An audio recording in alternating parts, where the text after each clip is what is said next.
Friends, कैसे हैं आप लोग? होप आप लोग अच्छे ही होंगे। लास्ट टाइम हमने केमिकल काइनेटिक्स से जो पांच डेरिवेशन किए, खाली एक डेरिवेशन रह गया है। तो अभी डायरेक्टली वो चीज चालू करें डेरिवेशन, वो नहीं, अभी बहुत सारे कॉन्सेप्ट जो बाकी वो करते हैं। आज हम लोग ये करेंगे डिस्ट्रीब्यूशन। चार डिस्ट्रीब्यूशन पूरे केमिस्ट्री में और चारों ही पार्ट वन में है, और कोई ये कंफर्म है बोर्ड पैटर्न के हिसाब से। तो जो पहला है आपके सॉलिड स्टेट में क्रिस्टलाइन और एमॉर्फस, सेकंड आपका थर्मोडायनामिक्स है, एडियाबैटिक और रिवर्सिबल वाला, थर्ड आपके इलेक्ट्रोकेमिस्ट्री में इलेक्ट्रोलाइटिक और इलेक्ट्रोकेमिकल से, और चौथा आपके केमिकल काइनेटिक्स जो order of reaction and molecularity है। ये कितनी बार बोर्ड में पूछा जा चुका है। ये पहले डिस्ट्रीब्यूट करेंगे, फिर reaction intermediate, rate determining step, catalyse और अनकैटलाइज रिएक्शन, मतलब effect of catalyst on the reaction. तो मैंने उसको डिस्ट्रीब्यूशन पार्ट में बता दिया। कोई भी चीज पूछी जाए आपको सिर्फ 2 मार्क के लिए पूछा जाएगा। 2 मार्क के लिए आपको जितना सिंपल इंस्टीट्यूट अच्छा करोगे उतना ही अच्छा रहेगा। फिर आएगा अपने कुछ टर्म डिफाइन कर लेंगे, ये टर्म डिफाइन करेंगे, और कल हम लोग एक जो डेरिवेशन बाकी वो करेंगे, कोलिजन थ्योरी करेंगे, सूडो स्पर्श ऑर्डर करेंगे, जो थ्योरी बाकी रहेगा वो करेंगे। तो now we are starting with the lecture. तो अब अपना डिस्ट्रीब्यूशन ऑर्डर ऑफ रिएक्शन और मॉलिक्यूलरिटी का तो पहला डिफाइन है। दोनों में डिफाइन पहले ही मार्क का लिख देना आप लोग, ताकि एक मार्क मिल जाए आपको। डिफाइन मैंने आपको बताया था क्या होता है define. It is sum of power of concentration of reactant in rate law expression। इसमें क्या है, the number of reactive molecule present in the reaction is known as molecularity। ये दोनों ही डिफाइन मैंने अपने वीडियो लेक्चर में डाले हैं। आपको अगर किसी को ना आए तो आप वीडियो लेक्चर पीछे वाला देख सकते हैं, आपको मिल जाएगा। अब मैं कुछ पॉइंट लिख रहा हूं यहाँ पे, ध्यान से देखना।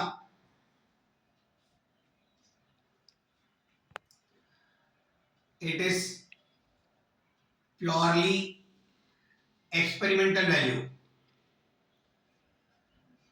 It is theoretical value. ये एक्सपेरिमेंटल वैल्यू रहता है, ये थियोरेटिकल वैल्यू रहता है।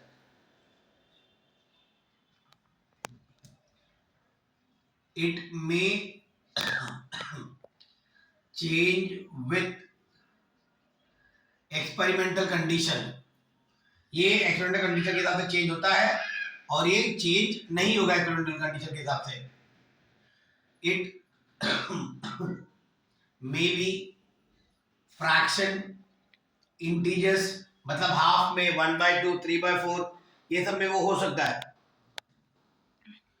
और 0 भी हो सकता है, लेकिन ये हमेशा होल नंबर रहेगा। It is always a whole number. याद है ना, मैंने कुछ पॉइंट लिखे यहाँ पे, मैं और भी लिख देता हूं। It is the property of elementary and complex reaction।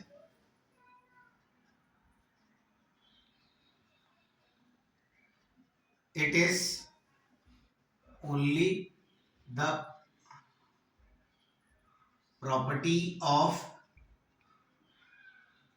elementary reaction। तो यहां पे मैंने कुछ 4-5 पॉइंट लिखे हैं। ये आपका डिस्ट्रीब्यूशन हो गया। ये डिस्ट्रीब्यूशन अगर आपको एग्जाम में आया तो आपने 5 पॉइंट लिखे तो आपको 2 मार्क पूरा मिल जाएगा। तो प्लीज ध्यान से देखना, ये बहुत ही इंपॉर्टेंट है। हेलो फ्रेंड्स, अब हम लोग आगे बढ़ रहे हैं। आगे है अपना रिएक्शन इंटरमीडिएट और रेट डिटरमाइनिंग से। आपको मैं एकदम सिंपल में समझा रहा हूँ, आप टेक्स्ट बुक रीड करने की कोशिश मत करना ज्यादा, ध्यान से देखना मैं क्या बोलना चाहता हूँ। दोनों का डिफाइन है, कोई भी आएगा तो आप खाली डिफाइन लिख देंगे और 2 पॉइंट लिखेंगे तो भी आपको मार्क्स मिल जाएगा। तो डिफाइन बोलूंगा तो डिफाइन मतलब खाली इंग्लिश में नहीं बोलना, खाली उसको समझाना क्या है वो। तो ध्यान से देखना, मैं एग्जाम्पल लेके आपको समझाऊंगा। पहला है अपना रिएक्शन इंटरमीडिएट। ध्यान से देखना, रिएक्शन इंटरमीडिएट होता क्या है। पहला डिफाइन आएगा, फिर मैं 2 पॉइंट यहाँ पे कर दूंगा, यहाँ पे भी पहला डिफाइन आएगा, फिर मैं 2 पॉइंट लिख दूंगा। ध्यान देना, डिफाइन बोलता है, डिफाइन इसका बोलता है some species occur between the reaction and get consumed before the product is form. तो ये आपका डिफाइन है, वर्डिंग इधर उधर है लेकिन सेम ऐसा ही है डिफाइन। क्या मैंने बोला, some species occur between the reaction and get consumed before the product is form. इसका मतलब है कोई चीज रिएक्शन में अपने आप अकर हुई थी और प्रोडक्ट बनने से पहले उसी के अंदर घुल गई। तो ऐसी कोई भी चीज रहेगी उसको बोलते हैं रिएक्शन इंटरमीडिएट। एग्जांपल के तौर पे अगर मैं आपको बताऊं, चाय बनाया है घर पे, अगर चाय आपने बनाया रहेगा तो आप शायद से दूध, शक्कर, चाय पत्ती सब डाल के चाय बनाते हो, तो बीच के चाय में अपने आप बबल उठता है। तो क्या आपने बबल डाला था? नहीं ना। जब बीच के चाय में बबल उठा और जब चाय आप कप पे छान लेते हो तो क्या बबल मिलता है आपको?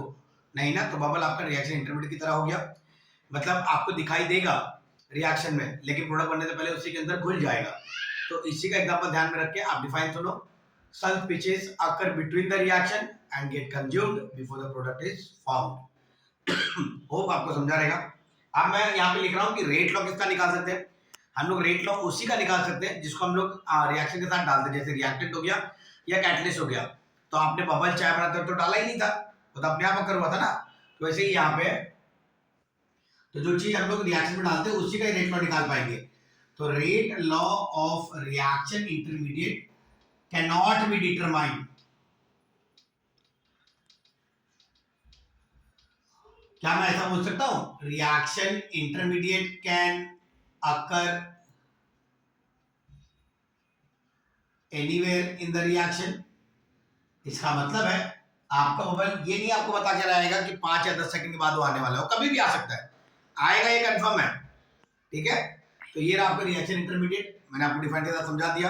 अब इसके बाद जाते हैं हम लोग रेट डिटरमाइनिंग स्टेप। ध्यान से सुना, रेट डिटरमाइनिंग स्टेप होता क्या है।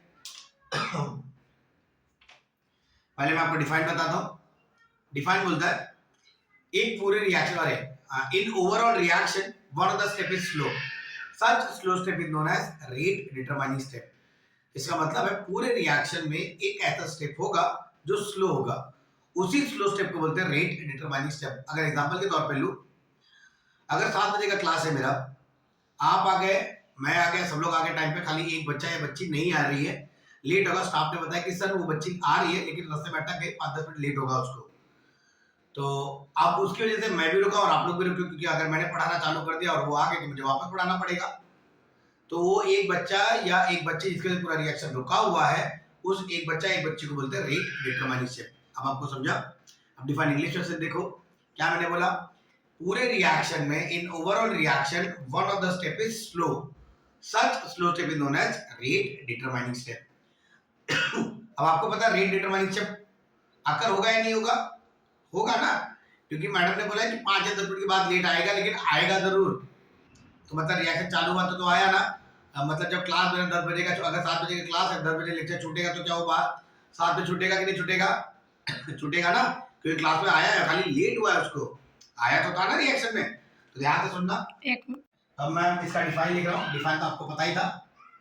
अब मैं इसको बता रहा हूँ कि rate law of rate determining step निकाल सकते कि नहीं निकाल सकते, क्योंकि इसको हम लोगों ने रिएक्शन में था, ये खाली स्लो हुआ है, लेट हुआ है।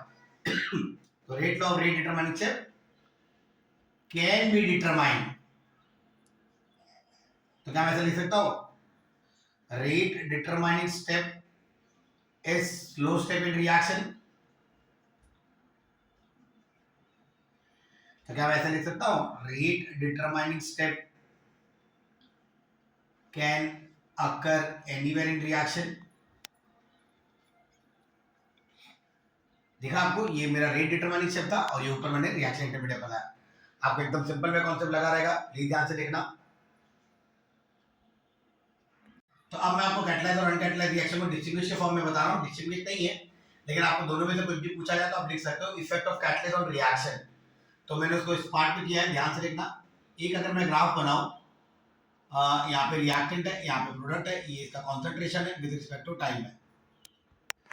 यहाँ पे भी अगर एक ग्राफ है, ये मेरा रिएक्टेंट है, ये प्रोडक्ट है, ये कॉन्सेंट्रेशन है, ये विद रिस्पेक्ट टू टाइम है। अगर मैं ग्राफ रिएक्टेंट के अंदर कैटलाइट डालूं तो आपका ग्राफ कैसे बनेगा जल्दी से।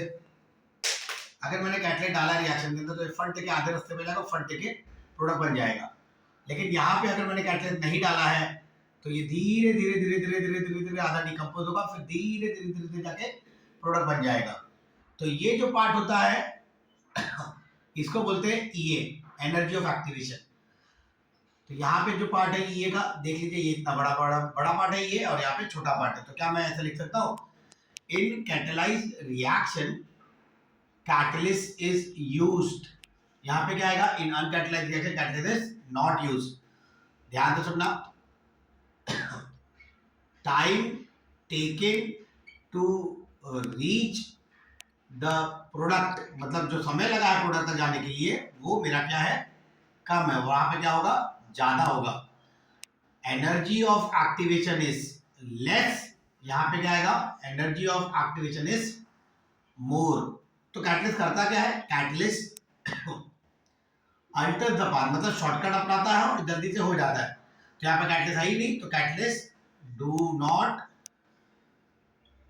Alter the path.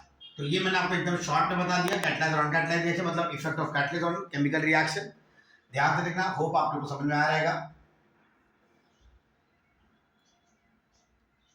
फ्रेंड्स, अब आगे के 3 कॉन्सेप्ट बाकी छोटे छोटे डिफाइन है, तो ये कुछ ज्यादा ही हो जाएगा आज के लिए। तो ये 3 कल मैं बताऊंगा। आज जो पढ़ा है मतलब मैं चाहता हूँ कि छोटा छोटा पढ़े, थोड़ा थोड़ा पढ़े, लेकिन अच्छा पढ़े। अगर आपको अच्छा मिलेगा कॉन्सेप्ट विद सिंपल कॉन्सेप्ट, तो आपको पूरा चैप्टर समझ में आएगा। तो प्लीज आप ध्यान से देना। मैंने छोटा सा कराया, ऑर्डर ऑफ रिएक्शन, मॉलिक्युलरिटी का डिस्ट्रीब्यूशन कराया, रिएक्शन इंटरमीडिएट कराया, रेट डिटरमिनिंग स्टेप कराया और कैटलाइज और कैटलाइज रिएक्शन कराया। होप आपको आज का लेक्चर समझ में आ रहेगा। अगर लेक्चर आपको समझ में आया तो प्लीज चैनल को लाइक करिए, सब्सक्राइब करिए और उन लोगों तक शेयर करिए जिनको इसकी ज्यादा जरूरत है। थैंक यू बच्चे लोग।